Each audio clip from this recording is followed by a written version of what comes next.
তুই যে বিচ্ছু কামাল এতক্ষণ আমি আন্দাজ করেছিলাম, but now I am damn sure you are বিচ্ছু কামাল।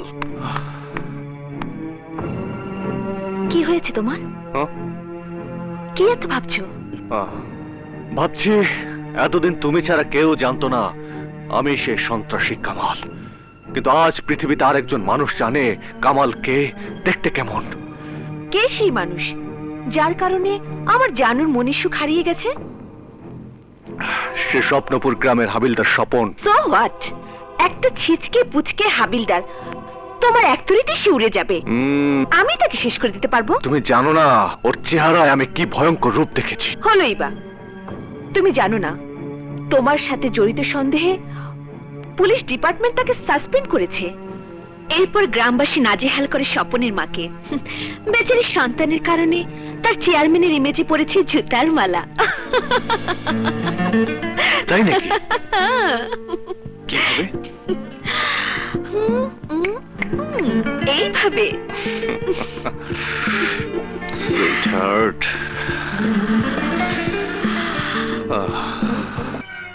এত সব ঘটনার পর আমি আশাকে তোর বউ করে ঘরে আনবো না। একটা সন্ত্রাসী পরিবারের মেয়ে এই বাড়ির বউ হতে পারে না, আর পারবেও না। কিন্তু এতে আশার দোষ কি? আশার দোষ?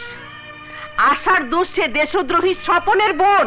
ও, তাহলে দোষ আমারও আছে মা, কারণ আমি দেশদ্রোহী স্বপনের বোনের প্রেমিক। তাহলে তো আমারও শাস্তি হওয়া উচিত।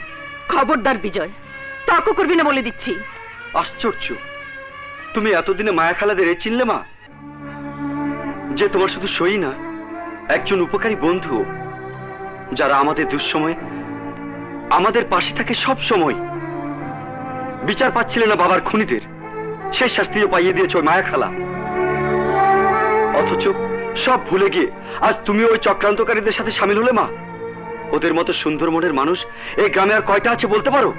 ঠিক আছে, আগে প্রমাণ হোক স্বপন নির্দোষ, তারপর আমি তোদের বিয়ের কথা ভাববো। নইলে আমারও তো সমাজে একটা মান সম্মান আছে, সমাজ নিয়ে তো আমাকেও চলতে হয়। মা তুমি তুমি ভেবো না বিজয়, এই বিয়েতে আমিও রাজি না। আচ্ছা, গ্রামের 10 জন কুচুক্তির কথায় সায় দিয়ে যে আমার ফেরেশতার মতো মা ভাইকে ভুল বুঝবে, অসম্মানজনক আচরণ করবে, ওই সংসারে বউ হয়ে আসার ইচ্ছে আমারও নেই। আমি ধরে নিলাম আজ থেকে তোমরা আমার জন্য মরে গেছো, মরে গেছে আমার জন্য তুমি, আশা মরে গেছে আমার মার জন্য তার প্রাণের সই, মরে গেছে তোমরা। আশা, আশা আমার কথা শোনো। আশা, মা তুমি ভুল করলে মা। আজ থেকে তুমি তোমার একমাত্র ছেলেকে হারালে মা, একমাত্র ছেলেকে হারালে। বিজয়,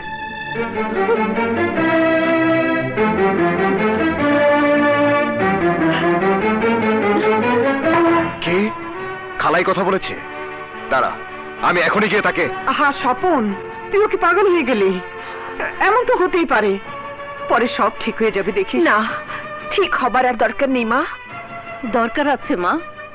খালা, তুমি নাকি আশাকে? স্বপন তুই থাম তো। এসো সই, এসো। সই, তোমরা আমাকে মাফ করে দাও। আমি তোমাদেরকে ভুল বুঝে অন্যায় নয়, পাপ করেছি। সেই পাপের শাস্তি আবার শুরু হয়ে গেছে।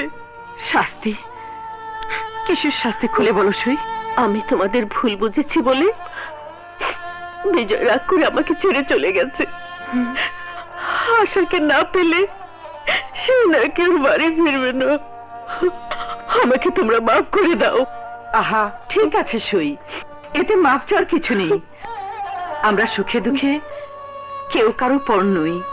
আমাদের দুই পরিবারের সম্পর্ক এত ঠুনকো নয় যে অল্পতে ভেঙে যাবে। আসলে সই, আমি আর দেরি করতে চাই না।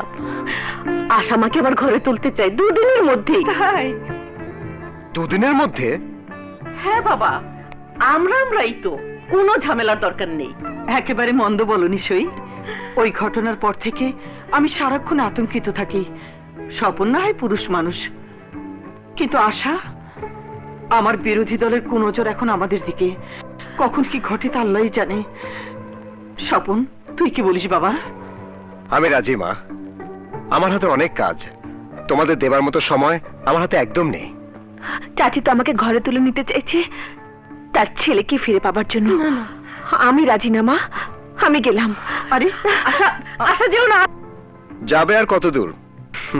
লাগাম হাতে আছে না? লাগাম? হ্যাঁ খালা, বিজয় হলো আমাদের হাতের লাগাম। বিজয়কে ধরে টান দিলেই আশা আর না করতে পারবে না। ও ঠিক বলেছে সই। তাহলে খালা, পরশু ভালো দিন আছে, শুক্রবার, সেদিনই বিয়েটা হয়ে যাক। আলহামদুলিল্লাহ।